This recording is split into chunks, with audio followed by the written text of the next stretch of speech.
Mikolo, solingi o s'abonner au Betika Kilongo TV. Donc balandi émission absolument bonne émission tous en passe pema wana mtema ya sel reportage oyo na veille mortuaire ya mama kona Elisabeth oyo atika kibiso bobi pasi na motema tozo présenter ba sincère condoléances et pas monsieur Nzambe révérend Philippe Lubasu et puis na libota mubimba to kanispe mama Philemon et bandeko nyoso babaki mama kona Elisabeth to kabula mawa elongo babi malam kokenda na ndako ya mawa topé nandako ya fête mais vous allez dans une maison de deuil qui est dans une maison de festin ndenge malkomi et lobi na biso yango biso to ponito ya awa to na style la grâce na matonge kwa pesika veille mortuaire zeko koleka lobi to kokenda na lever du corps kuna na morgue bon to royal lisusu awa kuna quelques minutes ya programme ya funérailles bon to kokenda na nécropole entre terre et ciel kuna écouter na ya suka to na na moment ya prédication bobi esika basana Nzambe bazali na ba moment ya boye nde esika wapi senga katoka boye loba na Nzambe to yoka loba na Nzambe to za na attitude ya prière to la nanu moment ya prédication to pe exhortation bon to kozonga to koba di reportage na biso to za awa na moni papa Patrice Musoko azali bayembi bakozala ebele awa e kozala moment oyo to za na pasi kasi makomi lobi na circonstance nyoso to kumisa nkolo sumasia Nazareth Nzamba solo pe abo na circonstance ya liwa ya mama na biso Elisabeth tika to kumisa nkolo to to Nzambe oyo apesa ki biso ye pe azie pamba te to za biso nyoso baleki nzela. On est tous des pèlerins, nous rendons grâce à Dieu à travers ces circonstances. Suivant ce moment d'exhortation, on se retrouve tout juste après pour la deuxième partie. Suivant. Gekwa dibundu mukia mawetita bonzambi kakena koko. Gekwa dibundu mukia mawetita bonzambi kakena koko. Weti sola nzila iu nasadila tilanza Vivo ya Satana. Weti sola nzila iu nasadila tilanza vivo ya Satana. Mabanza mamiki mabanza menoko. Hallelujah. Tilanza miki tilanza menoko. Eti sadilanga so tambudira mamunga nemuketika mabanza mamiki mabanza menoko. Haleluya. Tilanza ngekezi lazenoko. Kitisa ilanga koso tambudira mamunga nemuketika.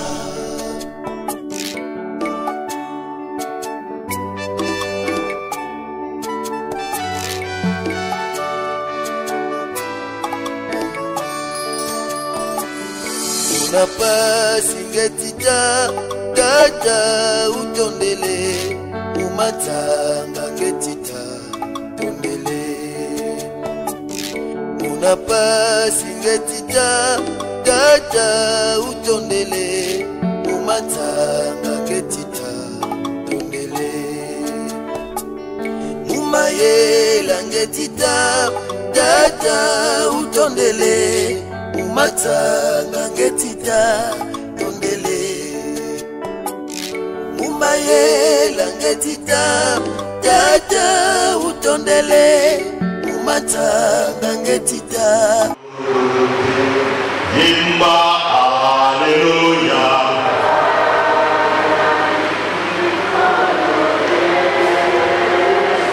Masia Alleluia na Yesu.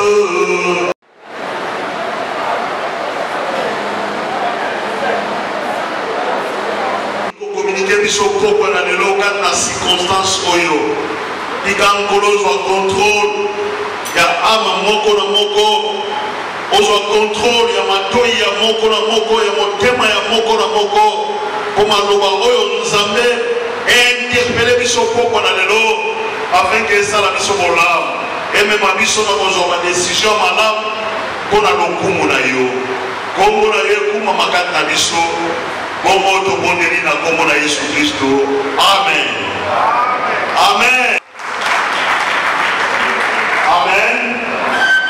Oui, tokotanga na mokana na psaume silobi na biso, elle a du prix aux yeux de l'Éternel la mort de ceux qui l'aiment. Alléluia. Eza na motuya na miso na Nzambe kufa ya bato oyo balingi Nzambe. Alléluia. Mipesa deja motuna ya bwete toba na mipesa motuna, est-ce que kufa na ngai kozala pe motuya na miso ya Nzambe? Alléluia. Elle a du prix aux yeux de l'Éternel la mort de ceux qui l'aiment. Kufa ya bato oyo balingi Nzambe, mpona Nzambe eza motuya. Soki biso bato na mokili ndeko na biso akufi tozolela, ntango mosusu ye wana moto aprenaka soin na biso, ntango mosusu ye wana moto apurvoyaka na kolia na biso, apurvoyaka na kolata na biso, apurvoyaka na makambo nyonso oyo ya biso. Ntango akufi biso tozomona ngo lokola perte, moto asungaka biso akei, tokosala nini? Moto aprenaka soin na biso akei, tokosuka wapi? Alléluia. Ata moto aprenaka soin na yo akei, okosuka esika te po bomoi na yo esimami epai ya Nzambe. Alléluia.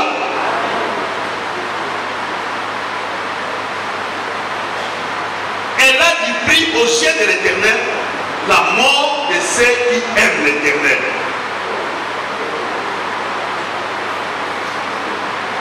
Bien-aimé,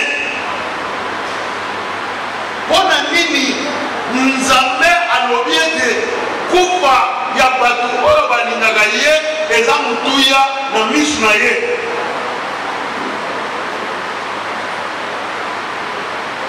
Bien-aimé, Nzambe asepelaka na kufa ya moto oyo alingi ye. Pourquoi Nzambe alingi moto oyo alingi ye akende na repos éternel, abika na ye seko na seko? Nzambe alingi perte te ya moto oyo alingi ye. C'est ainsi que soki moto alingi Nzambe akufi, Nzambe asepelaka. Yango toyoki Bible elobi na biso, elle a du prix aux yeux de l'Éternel la mort de ceux qui l'aiment. Pete moto oyo alingi Nzambe maloba na ngai, moto wana azotambola kotosa maloba na ngai, moto wana azotambola kobanga ngai. Yango wana Nzambe asepelaka kati na Kristo. Yango wana Nzambe alobi eza na motuya liwa ya moto oyo alingi ye. Etango biso tozoregrete ndeko na biso wana moto aprenaka soin na biso akei, tokosuka wa tokosala ndenge nini? Ntango biso tozomona ngo perte mpona Nzambe eza bénéfice po ete mwana na ye akeli felo te na azongi na patrie céleste. Alléluia. Azongi na ndako ya tata.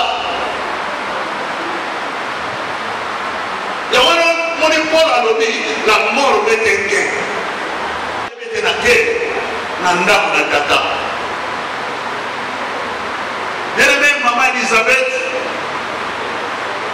toumeli na église aza mama na biso mpe azalaki lokola mwana na biso kati na etonga. Vu le poids de l'âge, elle ne pouvait pas venir tous les mercredis, tous le vendredi, tous les dimanches. Mais nazomona Maman Elisabeth bayenga nyonso azalaki koya na ndako na Nzambe, bayenga nyonso azalaki koya kosambela Nzambe, bayenga nyonso mabonza na ye mpe aleki liboso ake kotia na panier, bayenga nyonso azalaki koya kosambela Nzambe. Elle une église.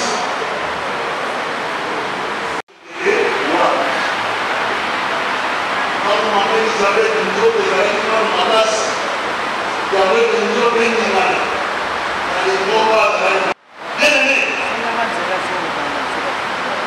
Il a été ça.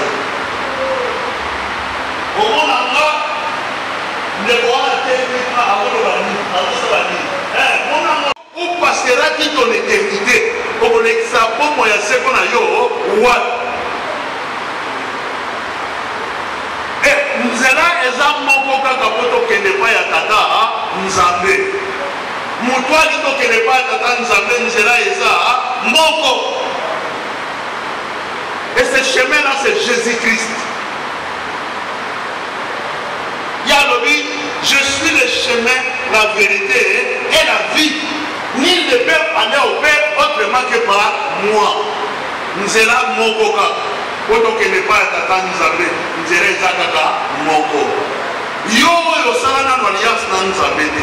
Yo zo sana ngomo eno pa Nzambe te. Yo yo kubisaka Nzambe te. Yo sanzola ka Nzambe te.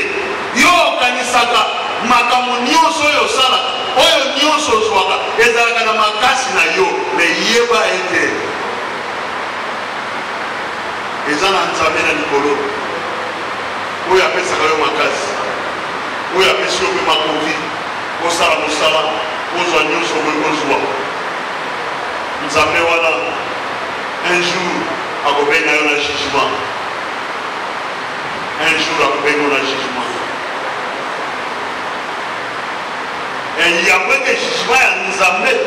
Et il y a pour s'abattre sérieux. Il est temps pour profiter de Yozo na veille mortière ya maman Elisabeth osongisa oyokani na Nzambe osongisa oyokani na Nzambe osongisa oyokani na Nzambe ondima Yesu Kristo na bomo ina yo lokola mokonzi pe mobikisi na yo afin que bomo ina yo ezwa tina afin que okota na nzela na lola nzela eza mibale te bato na mokili balobi tout chemin mène à Rome. Okende na nzela Afrique d'ici okobaluka kuna okokoma kaka na Rome. Okende na nzela États-Unis okobaluka kuna okokoma kaka na Rome. Okende na nzela Asie okobaluka kaka okoma na Rome. Okende na nzela Europe okobaluka kaka okoma na Rome. Mais nzela mpona okende pa ya Nzambe eza kaka moko. Nzela ngo eza Yesu Kristo. Olingi komona Nzambe yaka na nzela na Yesu Kristo. Et maman Elisabeth a contacté dans Nzela.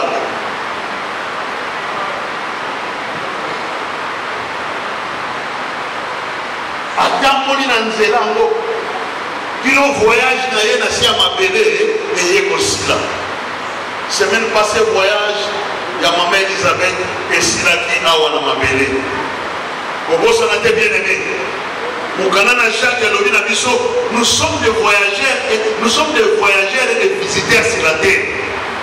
Awa na mabele toza bapaya pe baleki Nzela. Ndenge to yaki mukona ngotama, ndenge pe to koleka mukolo na kufa. Tangu yo koleka kokende wa.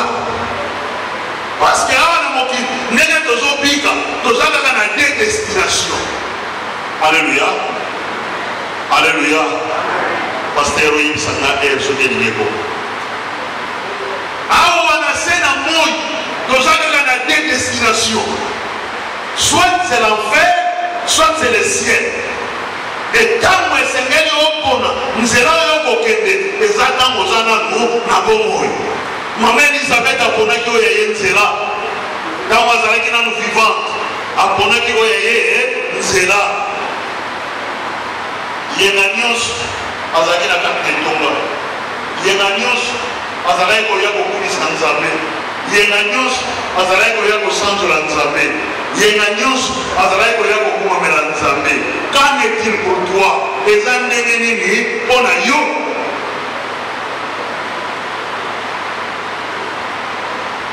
Non pas seulement azalaki koya kokumamela Nzambe, non pas seulement azalaki koya kokumisa Nzambe, mais apesa bomo ina ye pa ya Nzambe. Akaba motema na ye pa ya Nzambe. Bien aimé, kozala moto te oyaka na etonga oyaka kaka na makolo na motema okika ye pesa mokolo bobima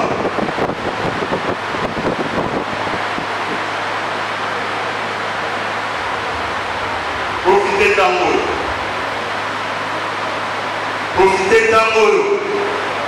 oyo kozana na bongo lelo toye ko rendre hommage lelo toye ko kumisa nzambe mpona kufa ya mama na biso Elizabeth lelo toye po totombola nzambe po ete azwi mowumu na ye akende kopema na ndako melobi ekozala turwa nani lobi ekozala turwa nani ntango mosusu lobi ekozala tur na ngai ntango mosusu lobi ekozala tur na yo ntango mosusu lobi ekozala tur ya ndeko wana kuna ntango mosusu lobi ekozala tur ya ndeko wana kuna alors prépare-toi à la rencontre de ton Dieu milengela mpo okutana na nzambe milengela eloko nyonso wana esenga moi esengaka préparation esengaka komibongisa bajoueur babetaka bale mpo bapekele kobeta bale baganye esengaka bamilengela na baentraînement asengaka préparation bandeko na biso musicien mpo babeta musique ebouge mitema na biso esika ovandi ata otelemi te na esika ovandi soki obanonimisa motu soki obanonimisa lokolo esengaka préparation yo mpe esengeli milengela Bible elobi voici les temps favorables voici les jours du salut c'est maintenant et c'est aujourd'hui soko kozwa décision esika ozwami oyeba nkolo napusani epai na yo akabili yo motema na ngai nayambi yo lokola obikisi na ngai nzamba kozwa lokumu mpe baanzelu bakozala fete monene na mboka na tata alleluya biso soki yo oyebaki te kozwa mama loleka oyo oyebelaka ye kala te alleluya nzambe achangea adresse na ye ndenge bandeko moko bayembi je ne suis plus là-bas Dieu a changé mon adresse nzambe achangea adresse na ye mpo apesa bomoi na ye bana yesu soki yo nano change adresse te ntango ya ngolo oyebisa nkolo achange adresse na yo ozonga na makolo na tata mwana kilikili azwa oyo ya ye azwa nyonso kozwi oyo ya ye alobi papa pesanga part ya biloko na ngai nga nakenda nga korejoui azwa akenda me kote akendaka akutana oyo ya ye makambo me ntango akutana oyo ya ye makambo bien aimé azonga moto alleluya ndenge bato mokili balobaka azongi jiga alleluya azonga moto ntango azongi moto alobi te nakokontinue kolinga koma boye te na ndako ya tata nanga bawumbu baza ebele bongo nga nakokontinue kolinga koma mpona nini epai ya tata ntango azonga epai ya tata tata akwaka ye te me ayamba ye alleluya soki okozonga epai ya tata nzambe quelque soit mabe osala mokilo me soki lelo ozwi décision ete tata nazongi na ndako tata kwakeye yo akoyamba ye makobimale alleluya alleluya mpona lelo toyekolela mama eprofite na opportunité oyo toyekolela mama na biso Elizabeth ozongisa bomoi na yo epai ya nzambe ozongisa boyokani na yo na nzambe afin ke olela te likolo ya suka oloba te je n'y prends plus plaisir mais oloba ete ya ozwa lokumu po ete bomoi na ngai ezonga epai na yo alleluya tokangi biso na biso toyekobolela einvite paster na biso Ferdinand akobondela epai ya nzambe akotika biso nyonso epai ya nzambe akotika mpe yo oyo na kati na motema ozoli te ozwa décision kopesa momoine epai ya nzambe akotika mpe yo oyo oyebi nzambe ozokumisa nzambe ozoloba gloire à Dieu gloire au Seigneur akotika yo mpe okobunga nzela te te kasoko na nzela. Tout le monde et pas les soignants de Konagai, papa, maman, et les gens qui sont global, et ce soleil était Saint-Denis, on peut savoir comment il n'y a pas de Jésus-Christ. Au Kolana, les bons de l'eau, ils te ressemblent les longos d'ailleurs. Soit à Golokola, les bons de l'eau, nous avons bon à la montée, et te Kolani, ça va bien d'ailleurs, et Ayamayo, nous Kolamon d'ailleurs. Nous allons continuer Jésus. Nayoki mongongo na yo yango na fongoli motema na ngai na yambi yo lokola mokonzi na ngai nyonso omoi na ngai ezala na sene mokonzi na ngai. Merci Seigneur Jésus. Vandi kimia. Éternel Dieu notre Père, nous demandons le temps et les circonstances, et dans ta grâce Seigneur nous trouver na oyesika Tikaete okumisa mosanzo Libota ya Reverend Philippe Yonso bandekona bango nyonso tikaete yo opamuzamaye na miso na bango tikaete yo okamba mayaka nyoyo utandenge bandi kino lobi ndenge tokozwa nzoto ya mama kwakele kopema na bisiko oyo ekomisana butu ya lelo esima mepai na yo baloba na yo nkolo te miso na nzela na mowumbu na yo tika ete engengisa moko na moko tika ete bao bandime na yo osunga bango baumela kati na kondima moko alemba te pe bandeko bayambi yesu na mokolo na lelo tikopesa bango esengo ya kobila yo ya kosalela yo nyonso kati na kombo na yesu na pameli nyonso ya monguna na bengani nyonso mwango ya satana eza mosika na biso nazo proclame na oyo esika ton règne Seigneur Jésus nazo proclame autorité na yo na oyo esika na kombo na yesu tika ete banso toloba merci Seigneur Jésus. Gloire et louange à toi Seigneur Jésus. Amen. Tika tobete na. Merci pasteur. Alors un communiqué, tout ce qui est à ma maman, à ma tata, Patrice, mon fils, mon papa, à remonter le saut. Je ne peux pas l'entendre dans la salle, hésiter pour télémarquer. Merci. Mikolo, solingi osabone, obetika point. Kilongo TV. Kilongo TV.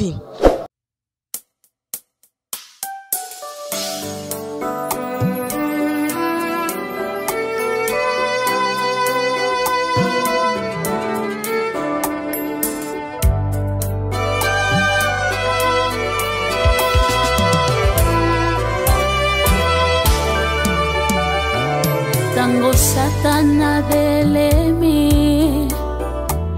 kotuka peko tolangaye kolo Yesu afandi na loboko ya tata Nzambe kobondela ponangaye akobondela ponangaye pona longa tango nyonso e atakombongele kimakasi akosimbanga na loboko tokatisa elongo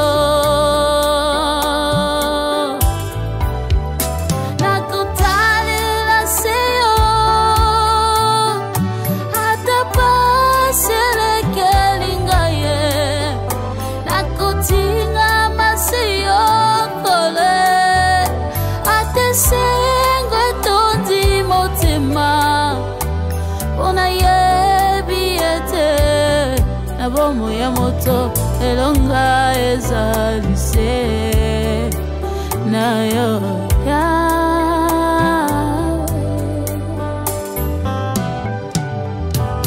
nakovanda na kombo na yo yango ezali bomba melonanga nakoyemba nzembo na elonga nakutambola sena yo kwete ozanzampe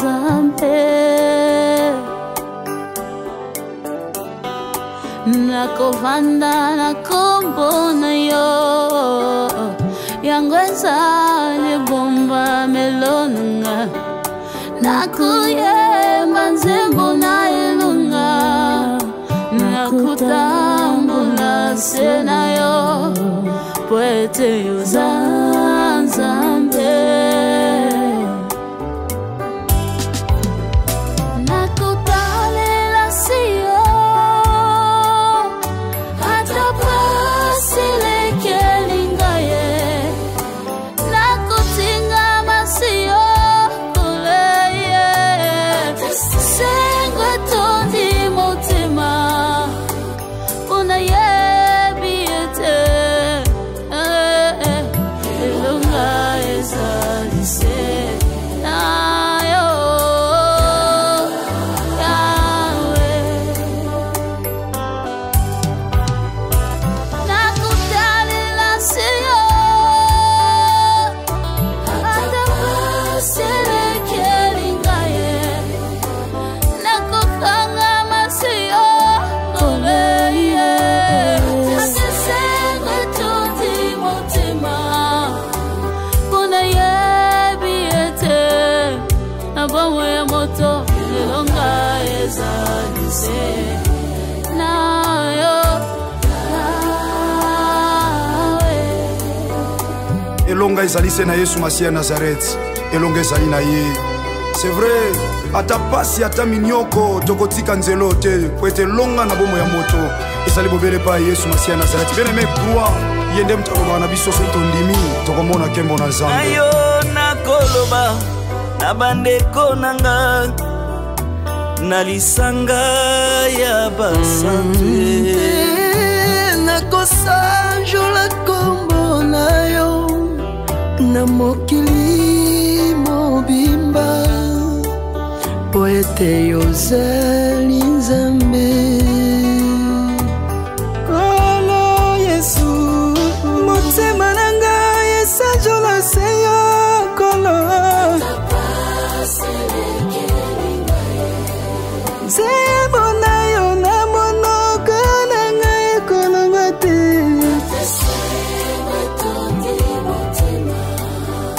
mpona yebi ete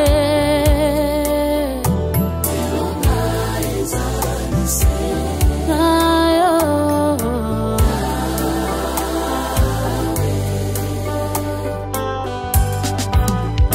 nakutalela seyo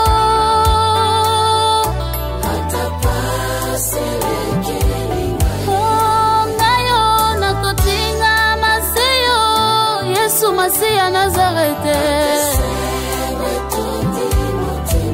solo mpona yebi ete nasena moyoyo nayo napasi bitumba nataleli yo nayo bipepe bambonge nasimbise kombo na yo nayo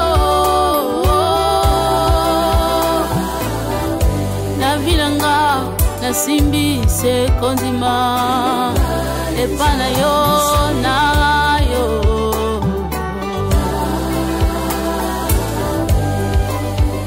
Ma message confirme oui. Elongo na ye tosimbi kaka kondima yaya tokende wapi na mukana na Marc chapitre 5 na verset 36 bayebisi chef ya synagogue tiko tungisa mokonzi mwana sakufi.